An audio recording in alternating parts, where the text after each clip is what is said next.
बिस्मिल्लाहिर्रहमानिर्रहीम। ये हमारा 23वां सबक शुरू हो रहा है ये का। इस सबक के अंदर ये बात समझने की है कि ये से पहले अगर ज़बर आएगा तो उसको मजहूल पढ़ेंगे, जैसे ए। ये से पहले ज़ेर आएगा तो उसको मारूफ पढ़ेंगे, जैसे ई। और बड़िए से पहले अलिफ आएगा तो उसको मजहूल पढ़ेंगे, जैसे ए।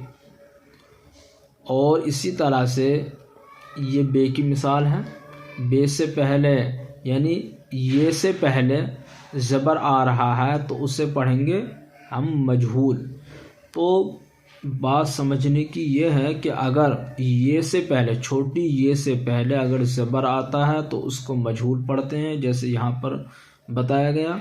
ए ये से पहले ज़ेर आता है तो उसको मारूफ पढ़ेंगे, जैसे इसे इस लफ्ज़ को बतलाया ई। ये से पहले ज़ेर आ रहा है। इसी तरह से दूसरे अल्फाज की यहाँ पर मशक कराई गई है। और बड़ी ये जो होती है, जैसे ये बड़ी ये है, इसको चाहे ज़ेर आए चाहे ज़बर आए, ज़बर आए चाहे ज़ेर आए, इसको मजहूल ही पढ़ेंगे, मारूफ नहीं पढ़ेंगे। जैसे ए, यहाँ पर ज़बर है जब भी इसको ए पढ़ रहे हैं, यहाँ ज़ेर आ रहा है जब भी इसको जे पढ़ रहे हैं, यहाँ ज़ेर आ रहा है रे के नीचे जब भी इसको मजहूल पढ़ रहे हैं। तो हम इसके पढ़ने का तरीक़ा देखते हैं।